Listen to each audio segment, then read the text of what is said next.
Adjutant General Esther Agagi has spoken out, and she says issues raised in a pair of anonymous letters written about the leadership at the Guam National Guard are, as she says, largely inaccurate. Chris Barnett has our lead story. Adjutant General Esther Agagi repeatedly said the issues in two anonymous letters written about the Guam National Guard are inaccurate, even though she tells KUAM she's not done reading one of the letters. I have not read the second letter in its entirety. But what I do know of what I read is that the information in both anonymous letters are largely inaccurate. Can you give us a percentage on that, General? Because are you talking largely inaccurate, like it's 90% inaccurate, or what kind of number would you attach to that in terms of a percentage? I'm going to be, I'm going to say it's all of it is inaccurate. In the second anonymous letter, the writer said the Guard was in a state of rapid decay under the leadership of Agagi and her command staff. We asked the Adjutant General if she agreed with that statement. Chris, we have the highest recruiting and retention rate in the nation. We have soldiers and airmen who are climbing the ladder of success, who are ready for their next grade promotion. We have them going to schools. We have them applying for broadening assignments. So I would say we are actually in the opposite. We are soaring. Agagi also addressed numerous concerns about her command staff. One letter saying the command staff took jobs away from sons and daughters of Guam. I am going to choose a team that I can trust, who has the experience and who has the same passion I do for taking care of soldiers and airmen and their family. And the team that I have in place right now, they are just absolutely amazing. We asked if Agagi has had a meeting with the governor about the letters. Governor Lulian Guerrero said she would sit down with Agagi to discuss concerns with her leadership. The Adjutant General responded by saying she's had many sit-downs with the Magahaga. I am just so blessed to have a commander-in-chief who has absolute confidence in my ability to manage and to lead the Guam National Guard, because she loves the National Guard. We asked Agagi to respond to allegations raised in both letters. The letters saying she directed a soldier to change her mandatory removal date, which the letters state would affect her education benefits and her eligibility to remain as tagged. These issues are allegations which are largely inaccurate. Because it's a personnel matter, I'm not going to talk about that. So you didn't adjust your mandatory, or you didn't have it adjusted, the MRD? Chris, I can't talk about that. That is a personnel matter. Again, the information that was listed on both those letters are largely inaccurate. Meanwhile, Agagi tells KUAM she has an open-door policy and welcomes any concerns soldiers and airmen may have. For Guam's News Network, Chris Barnett reports. And you can listen to Chris's extensive discussion with the General, which is about a half hour in length.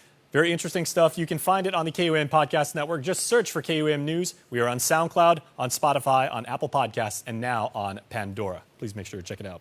Well, a story we aired earlier this week now has Congressman Michael Census calling Governor Lulian Guerrero a liar on our Facebook page. I don't have any official update from Congressman Census. I do know that there are some concerns about some of the a technical concern within the bill, and they're kind of working it together, the Senate with the House. And so he's on the side told me that probably won't be able to work on it till January or February of next year. And so I'm not going to wait. That statement to KUAM from the governor has Congressman Michael Census fired up on Facebook. He responded to the story on our Facebook page, accusing the governor of not being truthful. Wow, Governor, your willingness to lie is just incredible. I told you what the update was at the Guam Public Library event. I didn't say I would work on it in January or February. You know exactly what I said, and you also know I cannot repeat it publicly in order to protect the very positive outcome we are anticipating and do not want to put it at risk with premature public statements. The push for Bill 181 is obviously not helping anyone given what I told you and the truth that you are now lying about. It fully reveals the true colors of everyone involved and it is the saddest thing I have ever seen any elected official do. It is nothing less than elderly abuse. He followed up that post with another one. In case you forgot, here is exactly where we had the conversation. The governor had no comment to San Nicolas's reaction. However, she has already spoken with the legislature to take up Bill 181 this month, which she says she's confident will pass. As we reported, the local legislation has been set aside over the last several months at the request of the congressman and his efforts to push through his measure, H.R. 1365. So far, H.R. 1365 has passed the Democratic House, but is yet to be acted on in the Republican-led Senate. For Guam's News Network, Chris Barnett reports. In other island news headlines, pretrial motions continue to be filed in the case involving Jotnia Mayor Jesse Blas. Here's the latest with that story. Jotnia Mayor Jesse Blas's defense attorney Joseph Rosano has filed a motion to exclude all evidence related to any domestic violence or abuse allegedly caused by Blas to Vicky Lynn Tergezu or any other person, testimony regarding the alleged tampering with the Superior Court of Guam probation system, and any testimony regarding Joey Terlahi or other current or former Superior Court marshals or probation officers. According to the motion, it is irrelevant to the charges in the indictment and unfairly prejudicial to Blas. Blas is charged with 6 counts of extortion and 7 counts of bribery for allegedly permitting a confidential informant posing as a drug trafficker to use U.S. Postal Service cluster boxes in his village to smuggle in meth. Rosano contends that introducing testimony of domestic violence or abuse does not establish facts that are of consequence to the elements of the crimes charged in the indictment. He also argues that extortion and travel bribery do not contain elements that would be established by introducing testimony related to any wild allegation of tampering with the territory of Guam probation system caused by Blas. As for testimony involving Joey Terlahi, Rosano says that too is irrelevant. He writes that instead it could lead the jury to convict Blas not based on the elements of the crime, but rather on their emotional reaction to Terlahi and DOC. During court proceedings, it was alleged that Terlahi was present at a barbecue at Blas's home and struck Tergezu. During Blas's arraignment, it was alleged that Blas had connections not just with the court, but with the Department of Corrections, in that Blas could get inmates out of jail for a period of time for a price. Terlahi resigned from his position as DOC Deputy Director 24 hours after the Jotnia Mayor appeared for his arraignment hearing in September. Blas has pleaded not guilty to the charges. His trial is scheduled for February. Staying with court matters, murder defendant Brandy Stefanis is expected to enter a plea agreement. His attorney told the court they just received the agreement and that he plans to review it with Stefanis Tuesday. Stefanis was indicted on charges of murder and aggravated assault for the deadly shooting of his co-worker Rand Tomei. The incident occurred up in Jigo back in January, with Judge Michael Verdallo scheduling a continued motion hearing for the 12th. Elsewhere, while on pretrial release for family violence, 44-year-old Patrick Limtiaco was arrested for violating a court order and sexually assaulting a child. Court documents state the victim reported the alleged assault at school, saying the incident occurred when she was 11 in August of 2018, and she told family members immediately. The matter wasn't reported to police, according to court documents, because the family was in fear of Limtiaco. He was arrested on December 4th at an Assen residence where he is court-ordered to stay away from. He was arrested in October after allegedly strangling a woman. Limtiaco was charged with second-degree criminal sexual conduct and a pair of counts of a violation of a court order. Elsewhere tonight, a superseding indictment charges drug defendant Brian Chan with possession of 50 or more grams of meth with intent to distribute and notice of forfeiture. In federal court, the defendant pled not guilty and waived his rights, as previously he was charged with the possession of 5 or more grams of meth. However, U.S. Assistant Attorney Laura Sambataro says there was a change in the quantity as the lab analysis determined a gross weight of over 50 grams of meth. Chan was on pretrial release. As it was stated in court, he's had a pair of negative drug tests and has been in the Lighthouse Recovery Center program since placed on the condition. Attorney Sambataro told the court the government's position may change if he doesn't continue doing as he is. Judge Joaquin Manabusan scheduled a return for the 19th. In other news, Gov Guam could be on the hook for millions of dollars in compact impact overpayments, all because the Federal Census Bureau made significant mistakes in its count of compact citizens in Hawaii. Nestor Locanto explains. Hawaii's congressional delegation, along with Congressman Michael San Nicolas and CNMI Delegate Gregorio Kilili Sablan, sent a letter to the Census Bureau and the Interior Department, which points out what they say is a mistake in the way the compact of free association citizens were counted in the state. A technical error they believe resulted in a 6,000-person undercount in 2013 and more than 7,000 last year. They say that means Hawaii was shortchanged by nearly $17 million. But because the annual $30 million Compact Impact reimbursement pie is divided up based on a percentage of COFA migrants hosted, that means that while Hawaii should have gotten more, places like Guam should have gotten less. Governor Lulian Guerrero. Of course, I was very disappointed and upset about it. It's a mistake that was not the mistake of Guam or the other COFA recipient territories and states. When I spoke to Doug Dominich here, who is, of course, our point of contact, and he is the Assistant Secretary of Interior, he was here a couple of days. I gave him my letter, and we talked about it. And he is also feeling that it's a mistake that the census did, and he's discussing with them, he's working with them to see how we could not be impacted. The governor had been advised by the Interior Department, which disperses the Compact Impact funds, of a possible impact of $4 million a year over the next 3 years. Leon Guerrero says not only is it not fair to penalize Guam for the Census Bureau's mistake, she says we've been shortchanged by hundreds of millions in Compact reimbursement since the U.S. allowed migration began. We feel very strongly that the COFA residents have been coming for many years. We've been providing public services to them, and we're providing them at a under calculations of what we need to do. So we're using a lot of our own local monies to provide them for those services. Similar percentage reductions are being proposed for the other COFA impacted territories. For Guam's News Network, I'm Nestor Lecanto. Don't even think about navigating to another webpage because we are back right after this. Get up-to-the-minute news, plus access to alerts, streaming radio, promotions, and more on your mobile device by downloading the KUAM News mobile app, available at the App Store now. The Matson USO Rock and Run for Our Heroes is coming back to the Guam Museum, Skinner Plaza, on Saturday, December 14th. Check out our fast and easy registration online at guam.uso.org. Out with music throughout the course. Lace up your shoes, bring your family and friends, and rock and run for our heroes on December 14th. Sign up today online at USO Chumon Bay and the Royal Orchid Hotel or at USO Anderson. Special thanks to title sponsor Matson and all supporters of our USO Rock and Run for Our Heroes 5K. We value relationships because when we commit, I love you guys until you're 80, until you're 90, until you're 100, forever.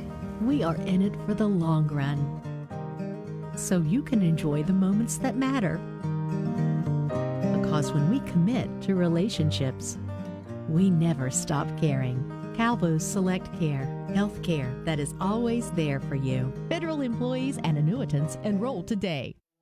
Sanctuary exists to improve the quality of life for Guam's youth experiencing family conflict in an effort to preserve family unity. Our services include 24-hour crisis intervention, temporary safe refuge, counseling, and prevention programs. The reality is, Guam as we know it has changed. The family unit as we know it has changed. Now is the time for us to step in and help youth and families help themselves. Support the magic of giving. A special delivery to your inbox every week with your KUAM News Roundup, program advisories, and promotions. Sign up for the weekly KUAM Digital Digest today on KUAM.com. Welcome back to Primetime, friends. Take Care's court motion to halt GovGuam's health insurance contract with Aetna has been denied. In a 9-page decision and order issued Thursday, Judge Pro Tem Robert Naraja of the CNMI Court concluded Take Care has failed to meet its burden that it's likely to suffer harm or that the alleged harm is irreparable. Take Care had argued that its protest of the contract should trigger an automatic stay and was seeking a temporary restraining order and preliminary injunction. The government had countered that the stay was not triggered because Take Care protest was untimely. The court did not, however, address whether Take Care was likely to succeed on the merits of its case. In education news, the University of Guam is looking for ways to increase its funding and achieve greater financial flexibility. A public hearing was held today on a bill by Senator Amanda Shelton with which to help the school get there. One such provision would authorize UOG to create a separate class of highly skilled staffers who would not be subject to the pay restrictions of classified civil servants. Another section allows the school to forego paying benefits to student employees, with the bill also allowing for short-term borrowing without requiring legal action. University President Dr. Thomas Kreis explains yet another provision to authorize UOG to enter into long-term contracts of up to 3 decades for the lease of the Institution of Higher Learning's real property.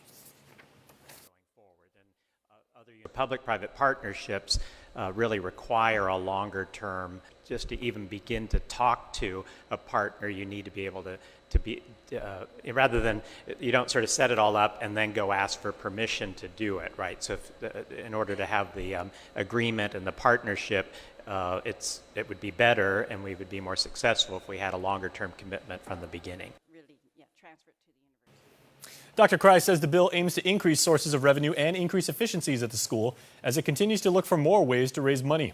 Earlier this year, it also announced plans to increase student tuition. That move was delayed, as you know, to next year after students complained they did not have time to adjust to those hikes. Well, your Department of Public Health got some much-needed muscle as it works feverishly to move out of its now-closed Manila headquarters.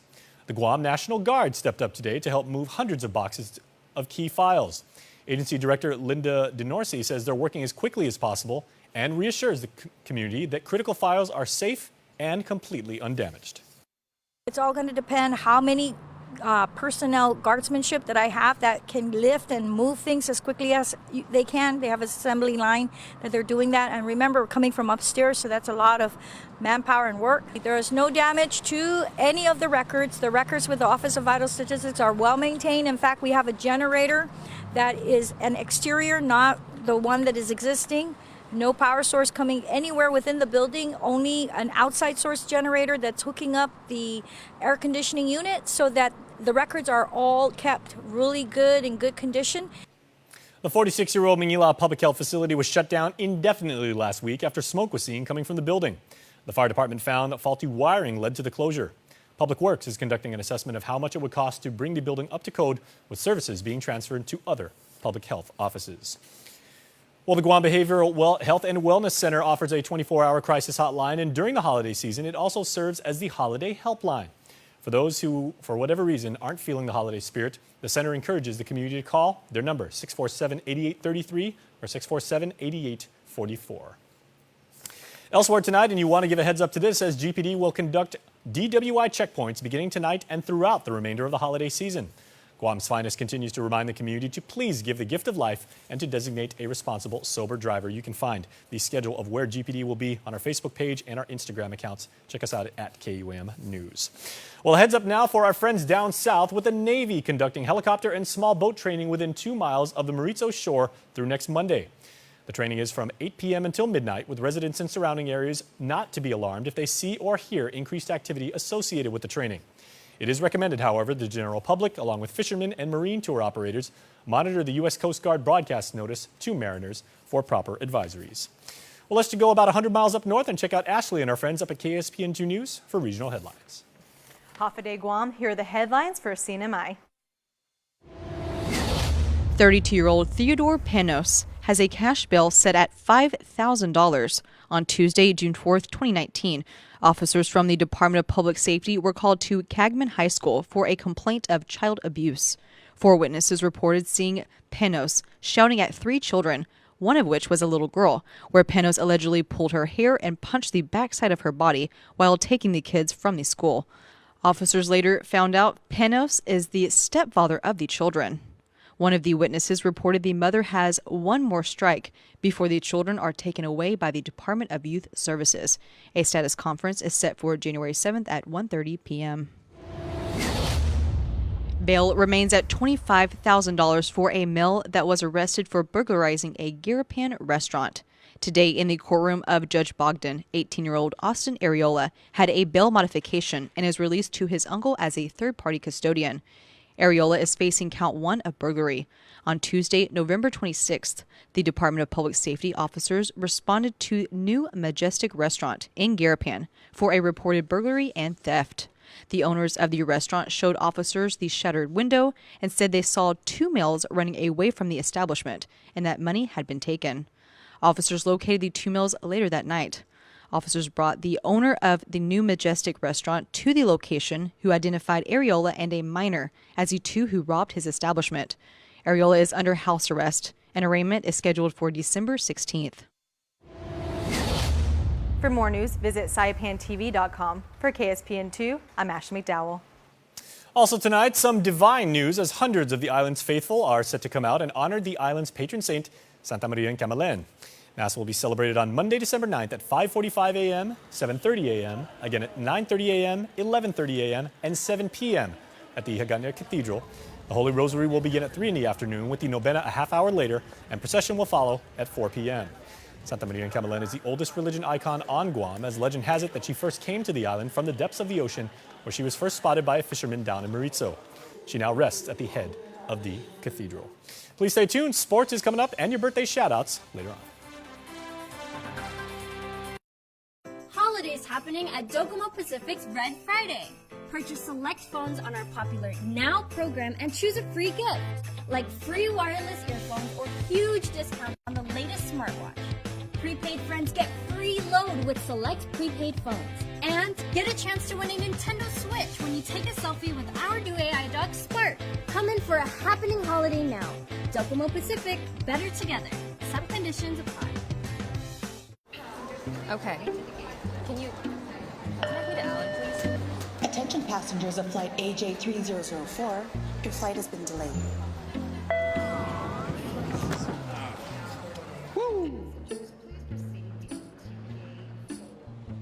It's the flavor that makes you go, woo.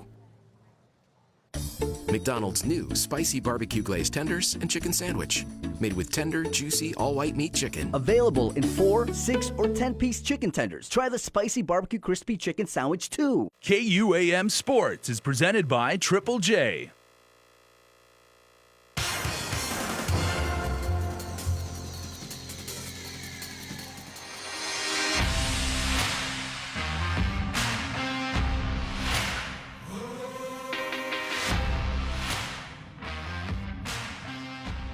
This week's athlete of the week, Michael KUAM from the UOG Tritons men's basketball team, point guard. Let's talk about the style of basketball played in Florida compared to Guam. What do you see that's different and similarities as far as playing ball out there? Well, the biggest difference, everyone knows, height.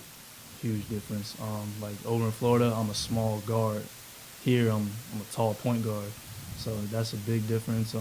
Athleticism. Those are really just the main difference, just physicality and stuff. And how has it been over there at UOG? I know you've been lining up the scoreboard, you've been putting in work and making a name for yourself here. Yeah, I'm trying. I mean, it's a little bit different from Florida. It's like we play a little more fast pace, and because like we're all guards, so it's just there's no real big men except for Matt on Gatorade, but that's about it. And let's talk about your style of play. Anybody in particular you mimic your game after? Well, I'm from Florida, so obviously D Wade has been a huge inspiration on like how I play. So like my change of pace and like the way I control the ball, I try to be kind of like Dwayne Wade. And for the UOG squad, you guys are heading into the playoffs in the Triton Men's Basketball League.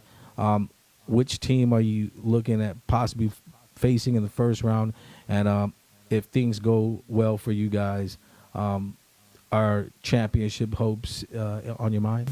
Of course. I know we play against Team Wu-Tang. That's our first matchup on Sunday. And after that, either I'm not really sure who plays, what the other games are. But And how's that matchup been with you guys and Wu-Tang in the regular season? In the regular season, we've beat them twice, but we still got to come out and give it our best. Right now, just keep working, getting better every day. You know, I try not to take too many breaks. That's really it. Long term, I want to play, pro basketball. Every basketball player's dream.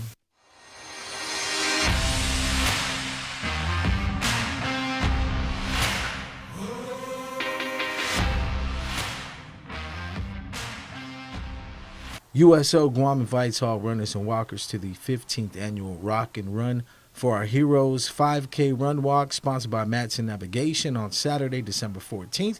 The event begins and ends at Skinner Plaza in Hagåtña, featuring a flat course with beautiful views of Hagåtña Bay. The Rock and Run theme will feature music throughout the race course and plaza. The first 1,000 registrants will receive a free dry fit t-shirt. Registration is available online only at guam.uso.org/run. This year's online registration features discounted rates across the board. Pre-registration is $10 per person or $40 for a team of 4. Race day registration is $20 per person. Showtime is at 5 in the morning with go time set for 6. Funds raised from this event will enable USO Guam to continue the many programs and services that support the more than 130,000 USO Center visits by military members, their families, and thousands more that benefit from their mobile programming.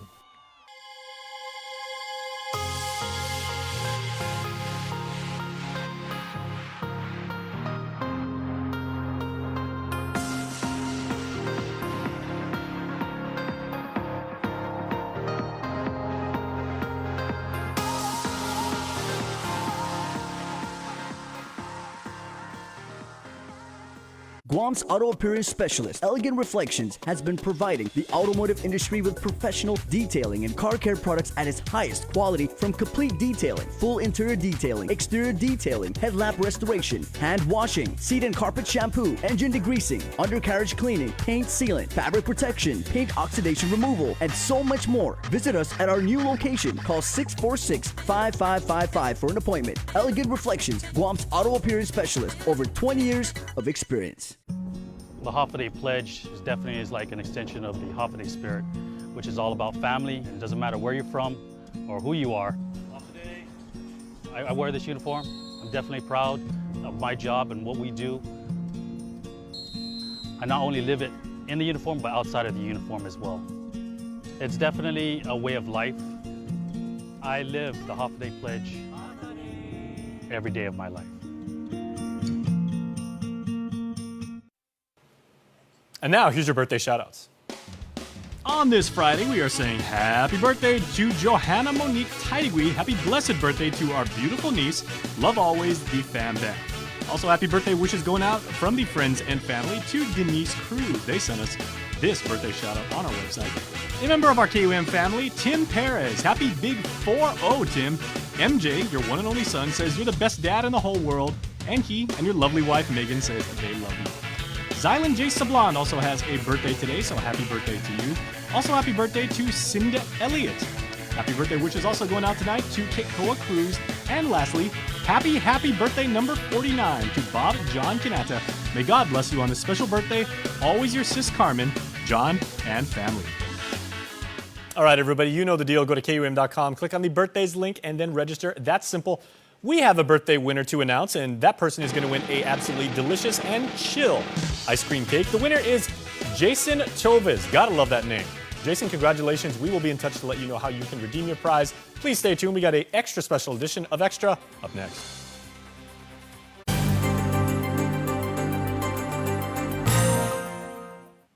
Hafide, everybody, and welcome to KUAM News Extra. If you're streaming us online or watching us on KUAM TV8, I am Jason Salas, and I'm really glad you tuned in tonight because we are talking about extreme sports and documenting them. So I have some colleagues of mine, and I will say that, gentlemen, with the utmost respect, definitely from the filmmaking side, not at all from the athletic side, because even when I was doing sports, I am nowhere in your caliber. We have Jeff Rios, very good friend of ours. Dedido in the house. You know it. Billy Navarrete, Guam's Ninja Warrior. Good to see you always, Bill. Day. All right. Brian Johnson here, who comes to us by way of South Carolina and a couple other places. So good to see you. And we're going to talk about your experiences in doing the OCR competitions. And then Maurice Johnson. Mo, very good to have you here. Happy holidays. Pleasure's all mine. And you are the filmmaker, as I understand. Correct. Yes, sir. Okay, so you are documenting this. I do not pity you because we've done a couple of the Trench Challenge events here. Right. Us documenting it. Sometimes we actually put on more mileage. Our Fitbits are about to blow up. Exactly. We do more miles than these guys. But fortunately, we're not doing the obstacles. But I want to talk about that. So, Billy, this is how everybody knows you. You've introduced Guam to this sport. So many people have utmost respect for you. What was it like competing in the Trench Challenge and then in the London events? Oh, I mean, competing in Trench in a local competition, it's you vibe off a lot of people, the locals here on Guam. People know me as the Ninja Warrior athlete, but like competing in an actual endurance type of race, an OCR race, it's a lot different because there's a lot more running. It's an endurance sport, so you gotta be a little more well-rounded. You can't just focus on running. You can't just focus on obstacles. You can't just focus on strength carries. You gotta actually balance yourself out with every single type of portion of the obstacles or the race. And I was going to say, Brian, because you look like you stand significantly taller than Billy over here. Yeah. So would you say that height weighs in your favor when you do some of those obstacles? Because I saw the clips, like the preview video, which we're going to show you later on in tonight's show, of the London events. That was insane. I'd say not necessarily. One of the great things about OCR, obstacle course racing, is you draw from a lot of different sports and events like Billy mentioned. So yeah, there's some strength, and yeah, there's a lot of long distance running involved as well, but some of the obstacles are not conducive to someone that's tall. So perhaps if I'm going for a reaching event, that might work in my favor for height, but there's sometimes where we're having to get in these almost awkward positions to crawl through an obstacle, and it can be a little bit challenging for me, and I'm not that tall, 5'11", so... Okay, well, I'm 6'3". So more difficult for you, maybe. Yeah, the leaning down, like your knees and your legs and everything like that, because, giraffes like us and everything like that, that is not easy. So how do you guys how do you train and how do you condition for these specific events? Because, I mean, it's a total body workout. Right. Well, for one, you have to kind of set up a training plan. You got to work on your cardio, you got to work on your strength, you got to work on obstacle training, a lot of body calisthenics type of training. But for the most part, I like to use HIIT conditioning, high intensity interval training. That way it keeps my metabolic rate up, and I'm able to just stay constant with my pace and my heart rate, keep it going. Yeah, as a fan of sport, I'm always marveled every time we cover these events at like seeing people just go from obstacle to obstacle, having the strength, the resolve. But I mean, it's also a lot of mental toughness. Would you agree? Oh yes, definitely. Absolutely. So yeah, so the way most of my training is my background is triathlon, so I've been taking advantage of a lot of the local triathlons here on the island. So you had 3 different events, which is challenging in its own right, and then you had that mental capacity as well. So I think coming from a triathlon background, that's helped me from OCR because as most people would attest for certain races, it's 90% mental. It's not so much strength.